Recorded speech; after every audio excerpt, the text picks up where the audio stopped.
우리가 긴 시간을 달려왔습니다. 바울의 재판 쉽지 않은 여정이었습니다. 20장으로부터 시작됐던 이 재판들은 26장에 와서야 끝을 맺습니다. 7장이란 굉장히 긴 장인데요.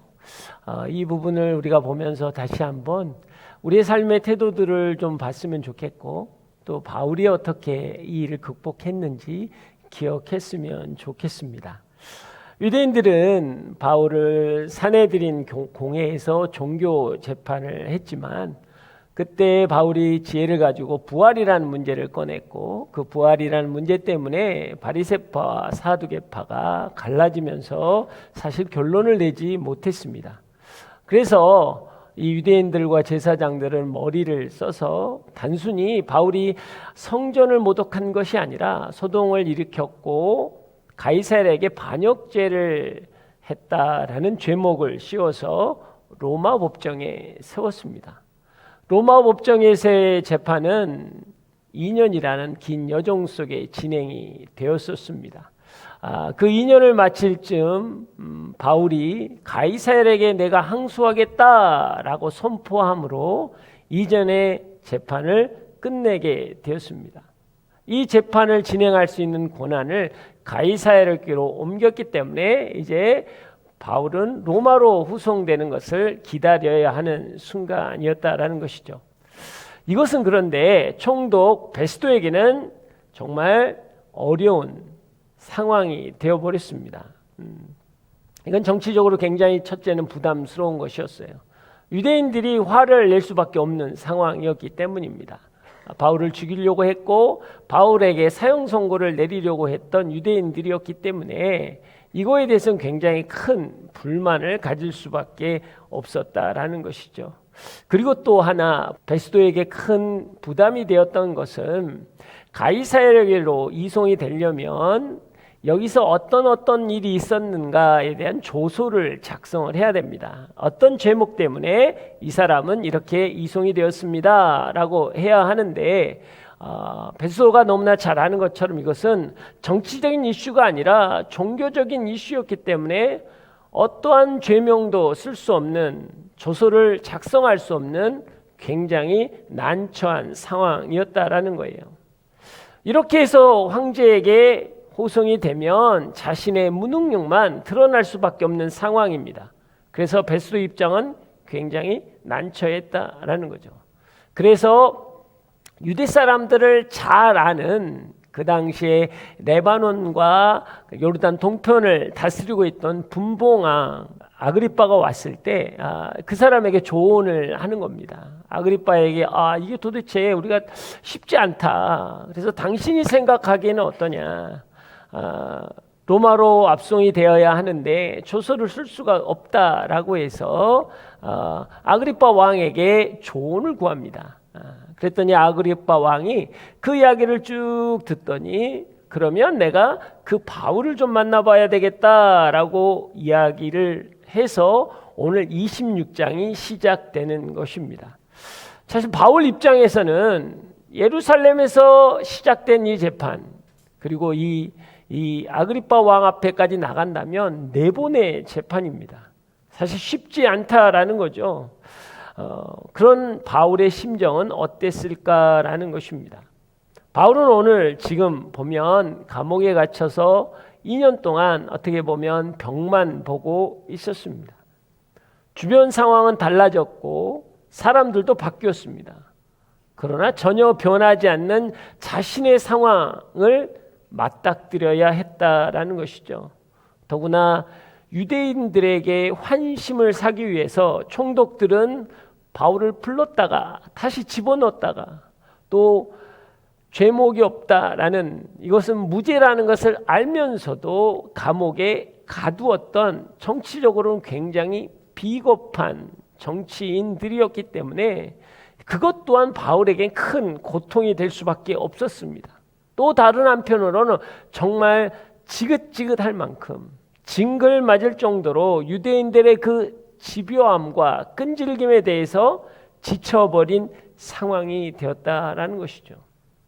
분명 가이사에게 내가 항소하겠다라고 해서 베스도와 베시몬들이 상의를 해서 판결을 내렸습니다.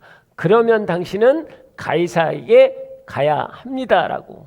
그렇게 결론이 나버린 상황인데 갑자기 아그리빠 왕에게 다시 신문을 당해야 되는, 그래서 다시 감옥에서 불려 나와서 지금 서 있는 그 시간, 어떻게 보면 바울에게는 굉장히 영적으로나 심리적으로 피폐하게 될 수밖에 없는 상황이었다라는 것이죠.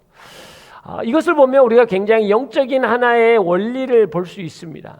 어떻게 보면 차라리 순교자의 영광으로 그냥 죽어버렸으면 훨씬 더 순교자의 영광을 가질 수 있었을 텐데, 사단은 그 순교자의 영광조차도 주려고 하지 않는다라는 것이죠.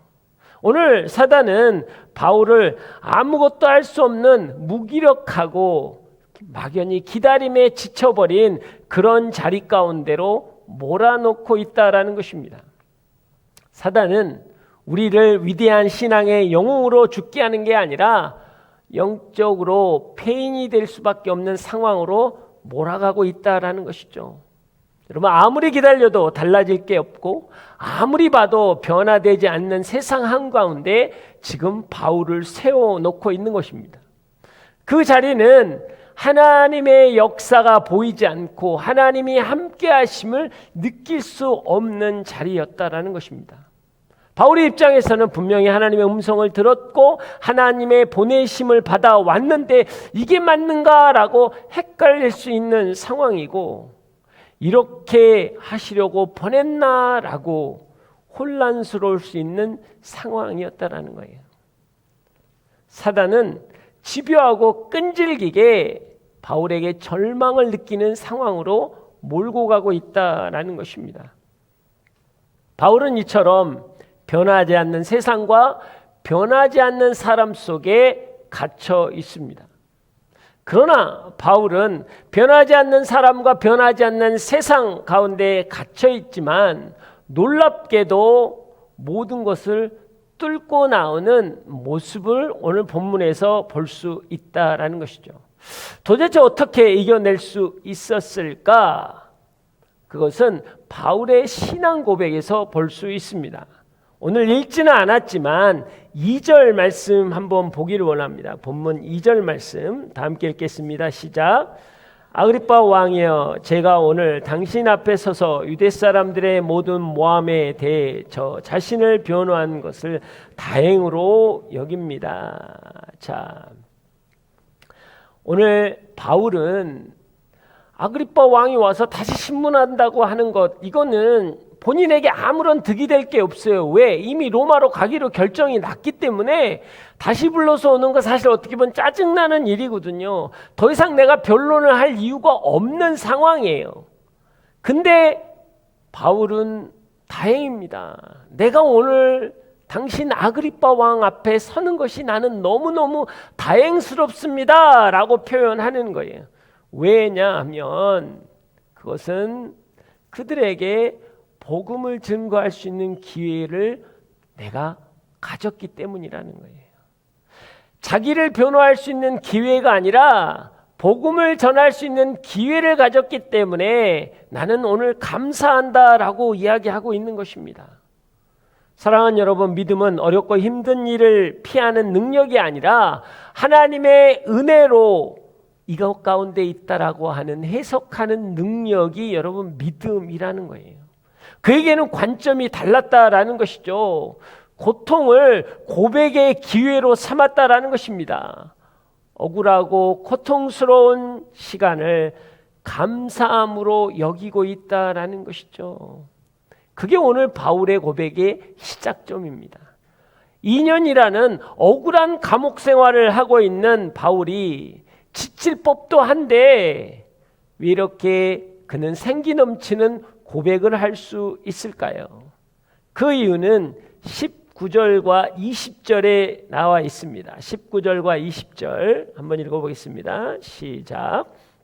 아그리빠 왕이여, 그래서 저는 하늘에서 보여주신 이 환상에 거역하지 않고 먼저 다메섹 사람들에게, 다음은 예루살렘 사람들과 온 유대 사람들에게, 그리고 이방 사람들에게까지 그들이 회개하고 하나님께 돌아와 회개에 합당한 행동을 보이라고 선포했습니다.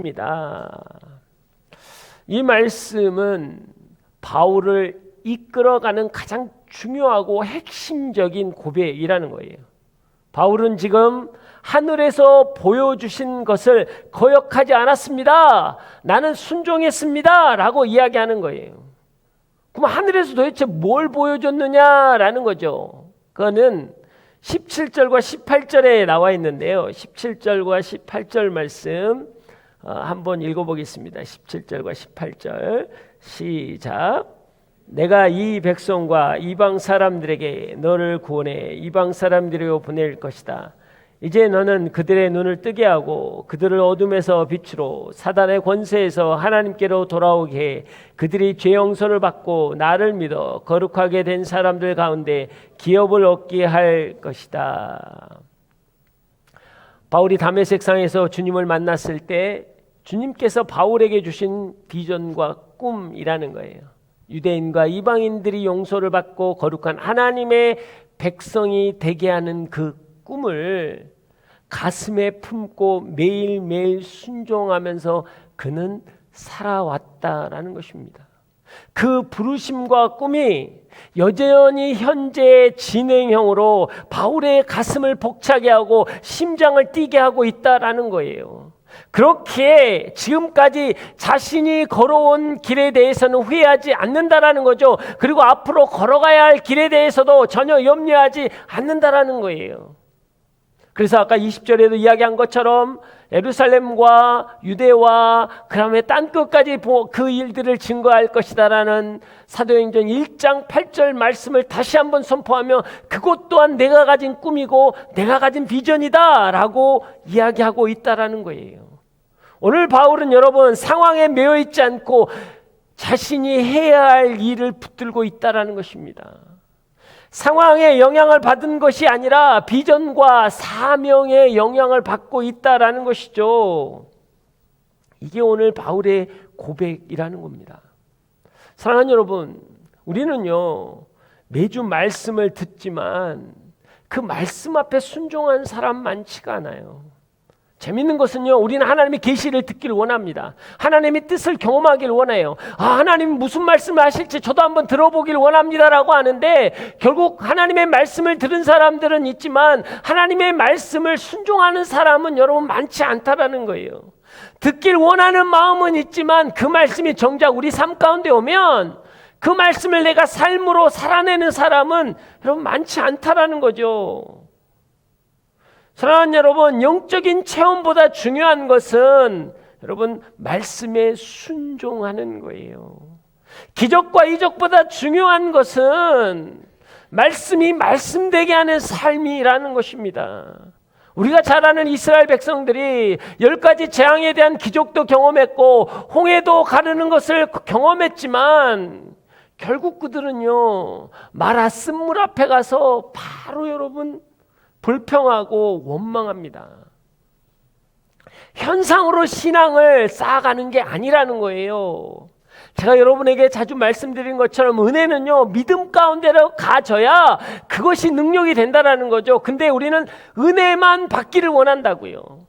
은혜는 내 것이 아니에요. 하나님이 주신 선물이라는 거예요. 그 선물을 내가 어떻게 사용하느냐에 따라서 우리는 달라지는 거거든요. 그 축복이 30배, 60배, 100배가 되는 거예요. 이미 우리에게는요 하나님이 선물이란 씨앗을 주셨다고요. 말씀을 주셨단 말이에요. 근데 그 말씀을 내가 삶으로 어떻게 열매 맺느냐에 따라서 여러분의 축복은 달라지는 거예요. 우리 모두에게는 오늘 동일한 말씀이라는 은혜를 여러분이 경험하게 될 겁니다. 그러나 그 말씀을 내가 어떻게 살아내느냐, 순종하느냐에 따라서 축복은 완전히 달라지는 거예요. 근데 우리는요, 그 달라진 축복조차도 은혜로 받으려고 한다고요. 여러분, 그렇지 않다라는 겁니다. 들은 말씀을 순종할 때 우리 안에 거룩한 역사가 일어난다라는 것입니다. 그 은혜가 여러분을 살리길 주의 이름으로 축복합니다. 여러분, 그리스도인은요, 단순히 예수님을 믿는 것으로 그치지 않습니다. 하나님의 뜻을 이루는 삶을 살아내야 되는 거예요. 말씀을 통해서 생명과 힘을 얻고 삶에서 영향력으로 성령의 열매를 맺어야 한다라는 것이죠. 그래서 세상에서 그리스도의 사랑과 진리를 전하고 하나님의 나라를 확장하는 삶을 살아내야 하는 것입니다. 우리는 우리의 발을 땅에 디디고 있지만 하늘을 살아가는 사람입니다. 세상에 영향을 받는 사람이 아니라 말씀에 영향을 받는 사람들이라는 거예요. 그렇기 때문에 예수를 믿으면요, 여러분, 예수의 꿈과 예수의 비전이 우리에게 와야 하는 거예요. 이게 너무나 중요합니다. 우리는 자꾸 예수를 믿으면 믿는 걸로 끝나버리잖아요. 아니요. 예수를 믿으면 예수의 꿈이, 예수의 비전이 여러분의 삶을 붙잡아야 되는 거예요. 자, 보세요. 오순절 성령 사건이 임했습니다. 성령 강림 사건이 불같은 혀로, 여러분, 급한 강한 바람으로 우리에게 임했단 말이에요. 그러면 우리는요, 아, 그래, 내 삶이 그렇다, 뭐 깨달음이 있거나 이렇게 되지만, 아니요. 이상한 건 뭔지 아세요? 성령이 임했는데 갑자기 뭐냐면 사람들이 자기 소유를 파는 거예요. 자기 소유를 다 갖다 놓고 필요한 사람들이 가져가게 하는 거예요. 그리고 뭐예요? 집집마다 모여서 떡을 떼며 전심으로 기도하는 거예요. 성전에 모여서 함께 기도하기를 너무나 기뻐한다라는 거예요. 성령이 임했는데 기적과 이적이 일어나는 게 아니고요, 이런 현상들이 일어났다는 거예요. 왜 일어났냔 말이에요. 일어난 이유는 뭐냐면 성령이 우리에게 왔더니 뭐냐면 인류 최초로, 성경 역사상 최초로 하나님이 주님의 몸된 교회라는 꿈을 가지고 있었거든요. 그 꿈이 그들에게 들어간 거예요. 주님의 몸된 교회의 꿈은 무엇이냐? 서로가 연합하는 것이다. 서로가 사랑하는 것이다. 서로가 나누는 것이다. 서로가 세워가는 것이다. 이게 교회다. 그 꿈이 들어왔기 때문에 그들이 그런 행함이 있었단 말이에요. 여러분, 우리의 말씀이 들어온다는 건 주님이 우리 안에 들어오는 것이잖아요. 말씀이 육신이 되어 우리 가운데 거하신 주님이라고 되었잖아요. 우리는 말씀을 받으면요, 그 하나님의 꿈이 들어와야 되는 거예요. 내 삶에 들어올 때 우리 삶에 변화가 일어나는 거거든요. 여러분은 매주 말씀을 듣습니다. 근데 그 말씀을 들을 때 하나님의 어떤 꿈이 여러분에게 들어오시는 겁니까? 어떤 꿈을 여러분이 지금 품고 있느냐 하는 거예요. 이건 너무나 중요한 거예요, 여러분. 말씀만 듣고 끝나서는 안 된다라는 거죠. 하나님의 꿈이 우리 안에 들어와야 하는 거예요. 그리고 그 꿈을 이루어낼 때 우리 안에 거룩한 역사가 일어난다라는 것입니다. 그 은혜가 여러분 가운데 있길 주의 이름으로 축복합니다. 하지만 우리가 세상에 발을 딛고 살아가기 때문에 그 순종이란 단어가 사실 쉽지는 않습니다. 왜요? 하늘이 보여주시는 것을 눈 한번 질끈 감고 귀 한번 닫아버리고 마음 한번 모질게 먹으면 우리는 훨씬 편하게 살거든요. 훨씬 나은 삶을 살 수 있기 때문이에요. 그래서 생각보다 우리는 하늘이 보여주시는 걸 거스리고 사는 경우가 많아요. 땅에 보여지는 것을 타협하고 살 때가 너무 많다라는 거예요. 매주 여러분이 말씀을 듣고 매일 여러분이 큐티를 하고 매일 여러분이 데일리 선포를 하는데 하나님이 보여주시고 하나님이 들려주시는데 여러분은 그 말씀에 순종하십니까? 그 말씀에 우리는 거역할 때가 많다는 거예요. 세상이 그러니까. 왜? 끊임없이 사단은 우리의 마음속을 유혹하잖아요. 그냥 세상 보여주는 대로 따라가라는 거죠. 남들이 하는 대로 따라가라는 거예요. 하늘이 보여주는 대로 거룩하고 구별되고 희생하며 산들 뭐가 달라지냐라는 거예요. 남들도 다 그렇게 안 사는데 굳이 너는 그렇게 살아야 될 이유가 뭐냐라는 거예요. 그게 맞는 거거든요. 바울이 힘든 게 그거예요. 왜냐하면 아나니아하고 이스마엘이란 대제사장도요, 경건한 하나님의 사람이잖아요. 하나님께 예배를 드리는 사람이라고요. 근데 자기 앞에 보여주는 건 하나님이 주시고 보여주시는 것을 거스리고 세상이 보여주는 것을 가지고 살아가면서 잘 먹고 잘 살고 있거든요. 그 잘 먹고 잘 살고 있는 그 사람들 앞에서 나는 하나님의 것을 거스르지 않고 순종해야 하기 때문에 2년 동안 감옥 생활하는 게 이게 쉬운 이야기냐고요. 쉽지 않아요, 여러분. 동일하게 하나님이 보여주셨는데 어떤 사람은 세상의 것을, 하나님을 거스리고 세상의 것을 가지고 살아서 떵떵거리며 잘 사는 거거든요. 힘을 가지고, 파워를 가지고. 근데 바울은 뭐예요, 지금? 하나님을 거스르지 않았다는 것 때문에, 하나님 앞에 순종해야 한다는 것 때문에 오늘 이 재판장에 서 있는 거거든요. 그래서 바울에겐 이게 쉬운 이야기가 아니란 말이에요. 그래서 우리는 바울을 보면서 우리의 삶을 도전받아야 하는 겁니다. 그럼 바울이 어떻게 세상이 보여주는 것은 거스리고 하나님이 보여주는 것은 거역하지 않고 살아갈 수 있었나? 그게 바로 21절과 22절 말씀입니다. 자, 21절과 22절 말씀 읽겠습니다. 시작. 바로 이 때문에 유대 사람들이 성전에서 저를 붙잡아 죽이려고 했던 것입니다. 그러나 저는 바로 이날부터 하나님의 도움을 받아왔기에 여기 서서 높고 낮은 모든 사람들에게 증언하고 있는 것입니다. 저는 모세와 예언자들이 앞으로 일어나리라는 예언하는 것 외에는 아무것도 말하지 않았습니다. 자, 뭐예요? 저는 바로 이날까지 하나님의 도움을 받아왔다라는 거예요. 자, 뭐예요? 우리가 일반적으로 보십시오. 하나님께 도움을 받았다라고 한다면 어떻게 표현합니까? 하나님이 도와주셔서 내 일이 해결되었다라는 거죠. 하나님이 도와주셔서 이번에 직장에 들어가게 됐습니다. 하나님 도와주셔서 이번에 어려운 일이 해결됐습니다. 하나님이 도와주셔서 내가 질병이 나았습니다. 하나님이 도와주셔서 이런 것들이 다 이루어졌습니다. 라는 게 여러분 원래 우리의 문장이에요. 이게 맞다라고 생각을 합니다. 근데요, 바울은 그렇지 않아요, 지금. 하나님이 나를 도와주셔서 높고 낮은 저 사람들에게 오늘 증언할 수 있었습니다 라고 이야기하는 거예요. 하나님이 도와주셔서 하나님의 일을 감당할 수 있었습니다 라고 고백하고 있는 거죠. 이거는 다른 거예요. 하나님의 도움으로 하나님의 꿈을 이루어가고 있다는 거예요. 하나님의 힘으로 하나님의 일을 하고 있다는 것이죠. 나를 죽이려고 했던 유대인의 음모는 2년 전 성전으로부터 시작되었고 감옥에 갇혀있는 지금까지도 끊임없이 진행되고 있지만 바로 오늘까지 나는 하나님의 도움을 받고 이 자리에 왔다라고 선포하는 거예요.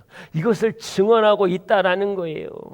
바울은요, 자신의 처한 상황을 주목하는 게 아니라 자신과 함께 하셨던 변함없는 하나님을 주목하고 있다라는 것입니다.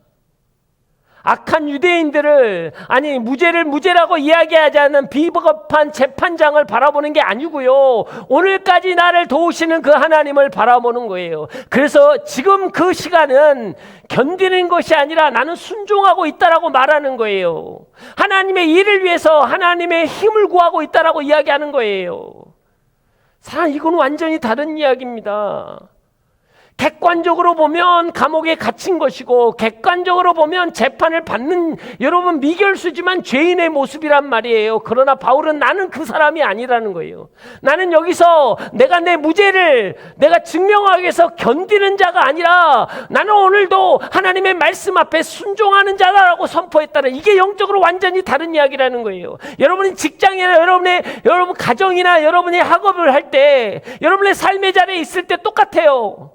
그래, 내가 잘 먹고 잘 살려고 나를 위해서 내가 견디고 버티는 게 아니라는 거예요. 오늘 그 자리는 하나님의 말씀 앞에 순종하는 자리다.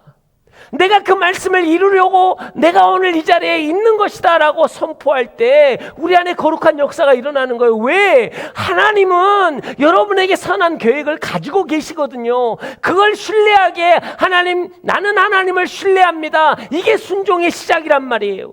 비록 내 삶에 이해할 수 없는 일들은 너무 많아요. 힘들어요. 고통스러워요. 아파요. 그럴 때 내가 이야기하는 거, 아니요, 하나님은 신실해요. 그 하나님이 나를 붙들고 계시거든요. 그 하나님의 선한 일들이 내 삶 가운데 일어날 것입니다 라고 나는 그 하나님을 바라보며 순종하며 나갑니다. 견디는 게 아니고요, 순종하는 거예요. 오늘 바울은 그 믿음으로 나아가고 있다라는 것입니다. 우리가 본문을 읽지 않았지만 9절에서 19절까지 보면요, 바울의 간증 이야기가 나옵니다. 예수님을 처음 만나기 전에 그는 그리스도인들을 핍박하고 있었고, 다메섹 도상에서 예수님을 만나고 나서 그가 변화되었다라는 그 첫사랑의 이야기들 쭉 이야기하거든요. 왜 아그리빠 왕한테 자기의 무죄를 변론하지 않고 첫사랑을 고백했을까요? 20년도 더 지난 이야기입니다. 왜일까요? 왜냐하면 그는 원래 예수를 믿기 전에 예수를 믿었던 사람들을 잡으러 가고 때리고 감옥에 가뒀습니다. 스데반이 죽는 것을 주동했고 그걸 당연하게 여겼던 사람이에요. 자기는 도저히 용서받을 수 없는 죄인이었다는 거예요. 마땅히 죽어야 하는 바울, 그 바울에게 찾아오신 예수 그리스도의 그 첫 감격, 그 감격은요, 색이 바래버린 앨범 속의 사진처럼 희미한 과거의 추억이 아니라는 거예요. 이게 중요합니다. 우리는 대부분 그 이야기하죠. 나도 한때는 열정이 있었어. 나도 한때는 열심히 살았지. 나도 한때는 그런 기억들이 있어. 나 때는 이야기를 하는 이유가 그거야. 나도 한때는. 그게 5년 전 이야기고 10년 전 이야기고. 바울은 여러분 그렇지 않다라는 거예요. 지금 여전히 그것이 가슴을 뛰게 한다라는 거예요. 사랑하는 여러분, 구원이라는 것은 신앙인이면 누구나 한 번쯤 경험하는 경험으로 끝나는 게 아니라는 겁니다, 여러분. 예수 그리스도의 십자가 사건은 그래요, 누구나 한 번쯤 경험하는, 아멘, 그거 은혜를 받았지, 맞아, 그 은혜가 내 안에 있지 라고 빛바랜 사진처럼 기억되는 기억이 아니란 말이에요. 오늘 바울은 뭐예요? 오늘 나의 삶 가운데 내 가슴을 뛰게 하고 내 마음을 벅차게 하는 그 구원의 사건, 첫사랑의 사건, 그것 때문에 오늘 나는 이 길을 걸어가고 있습니다 라고 고백하는 거예요. 여러분, 이게 신앙인의 모습이라는 겁니다. 사랑하는 여러분, 여러분은 어떻습니까? 여러분이 처음 예수님을 만났을 때 예수님이 여러분을 위해서 죽으시고 부활하셔서 여러분의 하나님이 되어주신 그 감동과 감격이 지금 여러분의 마음에는 어떻게 남아있냐는 말이에요. 여러분의 마음속에 뭘 간직하고 있냐고요. 빛바랜 사진처럼 희미하게 기억됩니까? 아니, 옛날에 나도 그랬어. 나도 열심히 산 적이 있었지. 나도 정말 하나님 위해서 기도하고 여기저기 집회 쫓아다니고 막 새벽기도도 나가고 그런 적이 있었어. 혹시 그렇게 이야기하십니까? 할렐루야. 아예 그런 기억도 없으십니까? 해본 적이 있어야지 뭐가 감동이 오지. 해본 적이. 할렐루야. 만약에 그렇다면 그건 신앙이 아니에요. 종교라고요. 감정에 매여 있는 거라고요. 아니요. 그 감동이 오늘 내 가슴을 띄워야 하는 거예요. 그 감동이 오늘 내 가슴을 벅차게 하는 거예요. 바울은 20년 전에 그 사건이 다메섹 사건을 오늘 동일하게 또 이야기하는 거예요. 그러면서 복음을 정확하게 한 문장으로 선포합니다. 그게 23절입니다. 자, 23절 한번 읽어보겠습니다. 23절 시작. 그것은 그리스도께서 고난을 당하셔서 죽은 사람들 가운데 가장 먼저 부활하심으로 이스라엘 백성과 이방 사람들에게 빛을 선포하리라고 것입니다. 아멘. 지금 바울의 간증 끝에 딱 한마디 정확한 복음을 선포합니다. 그리스도의 고난과 십자가와 그리고 부활. 이 한 문장으로 바울은 정말 대단한 사람이에요. 늘렸다가 줄였다가 언제든 탁 터치만 되면, 언제든 안 믿는 사람이 만나면 복음을 늘렸다가도 한 줄로 그냥 간략하게 요약하는 거예요. 이 복음이 선포될 때 여러분 주위는 뒤집어지는 거거든요. 여러분 어떻습니까? 여러분 어떻습니까? 조금 더 나은 환경을 만들기 위해서 정신없이 여러분 살아가고 있습니다. 그러다 보니 어려운 일도 당하고 힘든 일도 겪게 됩니다. 스스로 어쩔 수 없는 상황 속에 함몰되어 있기도 하죠. 이런 상황 속에서 내가 처음 주를 만났을 때 그 기억, 그 첫사랑의 기쁨이 아직도 현재형으로 내 가슴을 뛰게 하고 있냐라는 거예요. 그래서 성경에서는요, 첫사랑을 기억하라라는 거예요. 다시 그 자리로 돌아가라라는 거예요. 다시 십자가 앞에 서라라고 말씀하는 겁니다. 여러분의 첫사랑은 무엇입니까? 처음 주를 만났을 때 그 감동과 감격이 여러분을 살리고 있습니까? 그 은혜가 여러분을 살리길 주 이름으로 축복합니다.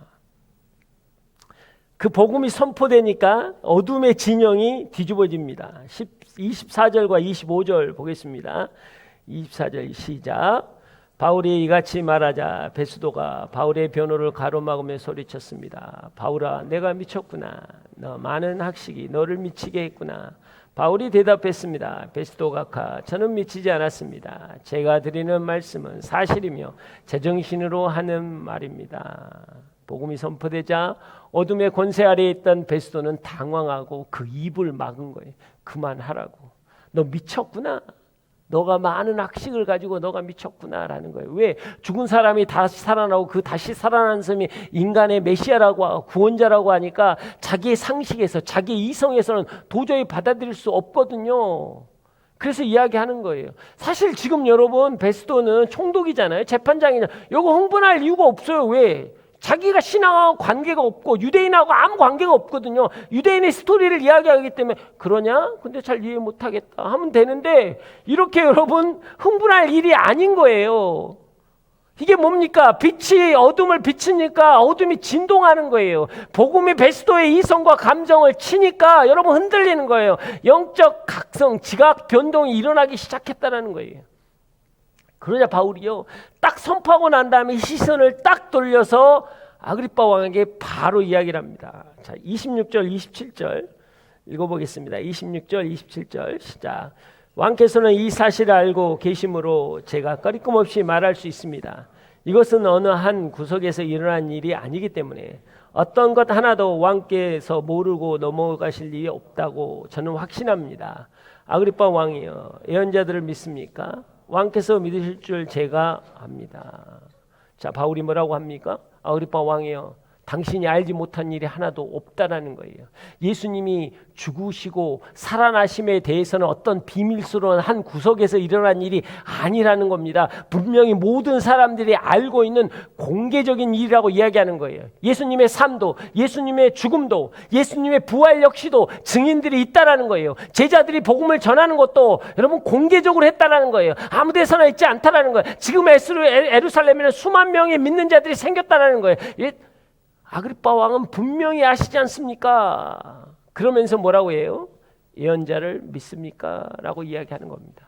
뭡니까?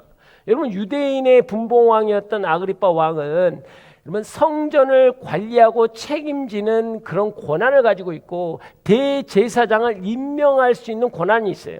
그 사람이 나 율법을 몰라? 예언자를 몰라? 이건 말이 안 되는 거거든요. 그렇게 말하면 큰일 나는 거예요. 그러니까 말할 수 없는 상황이에요. 저 입장이 곤란한 상황이죠. 그래서 바울이 뭐라고 그러냐면 입장이 난처할까 봐 그거 알고 있을 줄 압니다 라고 하는 거예요. 왜냐하면 이미 22절에 23절에서 그 예언자가 예언한 그 메시아가 죽었다가 다시 살아난 그 메시아가 예수 그리스도입니다라고 이미 전제를 깔고 들어왔잖아요. 그렇기 때문에 아그리빠 왕은 이렇게 이야기도 못하고 저렇게도 이야기하도 못하는 상황이 되었다라는 것이죠. 이게 바로 바울 전도법입니다. 네. 바울은 검사가 죄인에게 공소를 제기하듯 말하는 거예요. 그렇으니 아그리빠는 바울 앞에서 어떠한 여러분 반론을 제시하지 못합니다. 진리의 권위 앞에서 아그리빠의 세상의 권위는 위축되고 흔들리는 거예요.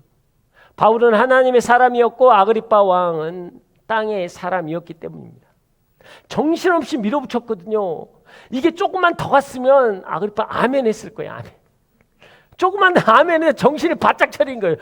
차려보니까 이게 안 되겠는데 이게 뭔 소리야? 이게 지금 이거 봐라. 그리고 정신 바짝 차리고 한 말이 28절이에요. 28절 읽어보겠습니다. 28절 시작.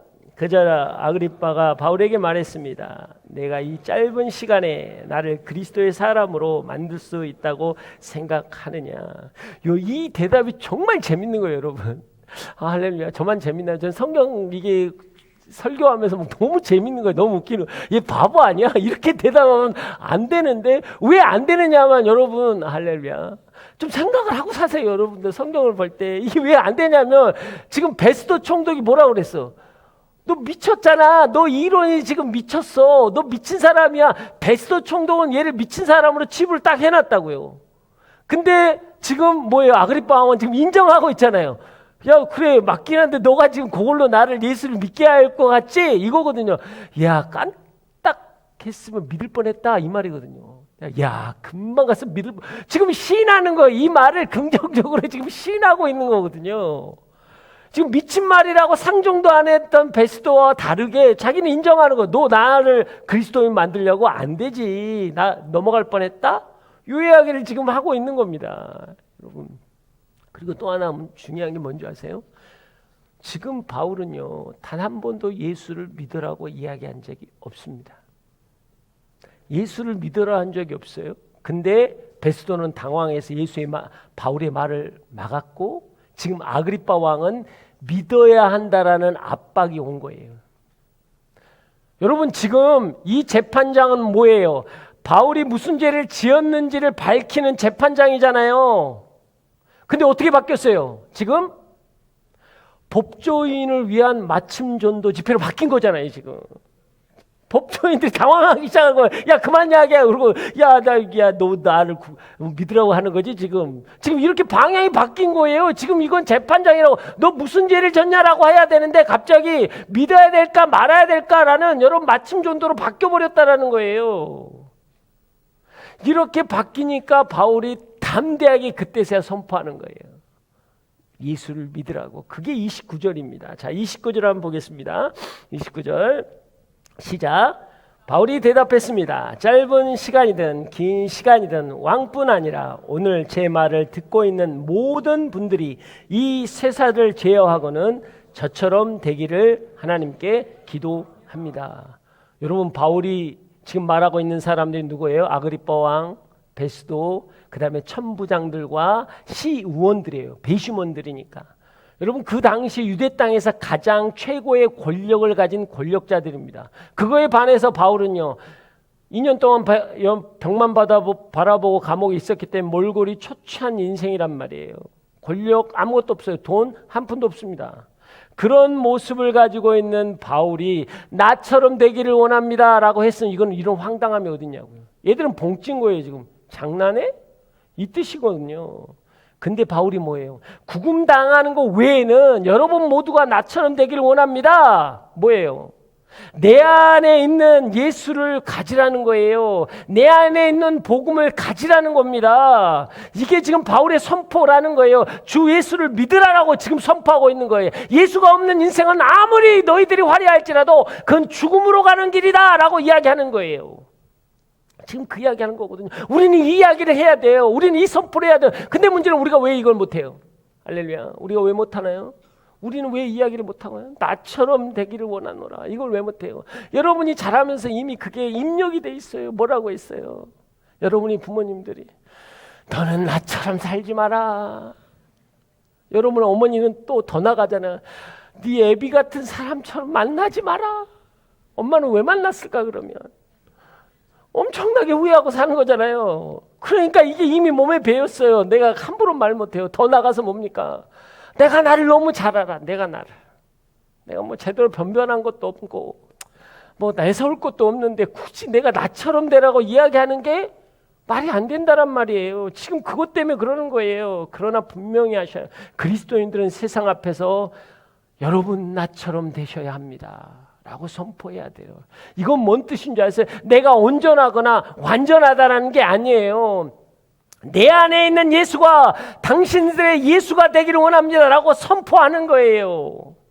여러분, 바울은 은과 금은 없었습니다. 권력도 없었어요. 근데 메시아이신 예수 그리스도가 그 안에 있었다라는 거예요. 생명이신 주님의 말씀이 그 안에 있었다라는 거예요. 이 선포를 할 때 우리 안에 놀라운 역사가 일어나요. 여러분, 이 선포를 여러분 하셔야 돼요. 왜 해야 하냐면, 왜 중요하냐면 이 선포가 되는 순간 세상의 법정이 하늘의 법정으로 바뀌는 거예요.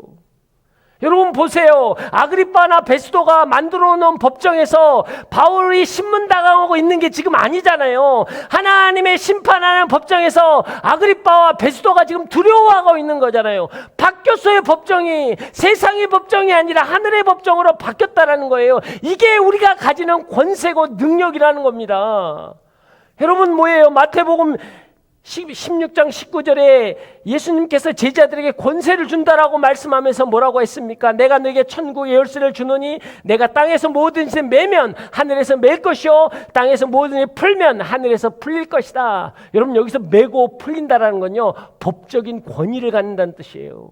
예수님께서 이 땅에 너희들이 문제에 대해서 하나님의 권세를 행사하라. 너희들이 풀면 풀릴 것이고 너희들이 매면 맬 것이다 라고 이야기하는 거예요. 여러분 이게 너무나 중요한 거예요. 우리가 잘 아는 건 뭐예요? 두 아들을 죽인 북한군에 대해서 이 아이를 살려주십시오 라고 청원해가지고 그 아이를 살려서 자기의 양자로 했던 손양원 목사님 알잖아요. 이게 뭔 뜻입니까? 세상에서는 도저히 용서받을 수 없는 금수와 같은 죄인인데 용서를 해버렸잖아요. 세상의 재판에서는 사형이 되었던 사람을 천국의 재판으로 바꿔서 용서로 바꿨잖아요. 이게 우리가 가진 권세라는 거예요. 세상의 죄로 사망 권세에 매여있던 영혼들을 우리가 자유와 생명을 줄 수 있는 우리의 권세가 있다는 거예요. 그래서 우리의 기도는요 단순히 내 개인적인 소망에 머물러 있지 않습니다. 마치 모세와 예레미야처럼 하나님이 원하는 뜻을 이루는 자가 되는 것, 이게 바꾸는 거예요. 우리는요 세상의 법정을 하늘의 법정으로 만들 수 있는 권세를 가진 자라는 거예요. 우리는 그것을 만들어내야 합니다. 더 이상 여러분의 삶의 자리를 세상의 가치관과 문화가 활개치는 자리로 내어버려 두지 말라란 말이에요. 여러분의 가정을 여러분 아프고 상처와 무관심으로 내어버리지 말라란 뜻입니다. 여러분의 순모임을 세상의 모임처럼 흘러가게 내버려 두지 말라란 말이에요. 하나님의 권세와 능력을 우리가 선포할 때 그 자리는 여러분 바뀌는 거예요. 여러분이 가지는 축복이라고요. 요셉이 보잘것없는 종으로 노예로 팔려가고 죄인의 모습이었지만 여러분 어떻습니까? 그 지역이 7년 대기근으로 고통당할 때 요셉을 통해서 여러분 하나님의 은혜가 흘러가잖아요. 그 지역에 있는 모든 나라들이 7년 대기근 때문에 어마어마하게 힘들었어요. 근데 요셉이 그것을 잘 7년 풍년 때 잘 관리를 해서 은혜가 흘러갔잖아요. 여러분 이게 성경이라는 겁니다. 모세를 보십시오. 이스라엘 백성이 하나님 앞에서 황금 송아지를 만들었어요. 하나님이 다 쓸어버리겠다고 했다고요. 끝난 인생이에요. 죄값을 받아야 하는 인생이에요. 그러나 모세가 중보기도로 차라리 나를 생명책에서 빼십시오라고 하면서 하나님의 용서로 바꿔놓은 게 모세잖아요. 이게 우리의 권세라는 거예요, 여러분. 여러분의 가정을 그냥 내버려 두지 마세요. 여러분의 삶의 죄를 그냥 내버려 두지 마시라고요. 그 삶이 나를 힘들게 해서 나는 피해자라고 여러분이 세상의 법정에 쓰지 말라고요. 그래서 나는 무고하다고 나는 죄가 없다라고 여러분이 선포하지 마시고 그 법정을 바꿔야 한다는 거예요. 이게 오늘 하나님이 우리에게 주신 말씀이라고요. 여러분의 가정을 세상의 법정이 아닌 하나님의 법정으로 바꾸라는 거예요. 내가 희생하면, 내가 선포하면, 내가 그것을 감당해내면, 내가 그것을 끌어안기 시작하면 바뀌는 거예요. 역사는 일어나는 거예요. 오늘 하나님이 우리를 그곳에 부르시는 겁니다. 바울이 그렇게 한 거예요. 바울은 로마로 가면서 로마의 법정에서도 동일하게 그런 역사를 일으키는 거예요. 우리가 아는 것처럼 포로로 끌려갈 때도 여러분 배가 좌초되고 난파될 때도 다 바울이 걱정하지 마라 너희는 죽지 않을 거라 바꿔놓잖아요. 죄인의 신분이었지만 세상의 법정으로 끌려가는 신분이었지만 여러분 우리가 계속 읽겠지만요 계속 하나님의 법정으로 바꿔놓는다고요. 이게 바울의 능력이라는 거예요. 이게 우리가 가진 능력이고 권세라는 거예요. 사랑하는 여러분, 세상의 법정에서 여러분을 증명하려고 여러분의 억울함을 증명하려고 하지 마세요. 바꾸셔야 돼요. 여러분의 가정에 대해서 원망하고 속상한 마음으로 계속 피해자로 쓴뿌리로 상처로 끌어안고 가지 마세요. 바꿔야 돼요. 말씀으로 바꾸면 역사는 일어날 것입니다. 여러분 믿으십니까? 오늘 말씀이 여러분의 가정을 바꿀 것입니다. 그 은혜가 여러분 가운데 있길 주의 이름으로 축복합니다. 오늘 시간 우리가 기도하며 나가길 원합니다.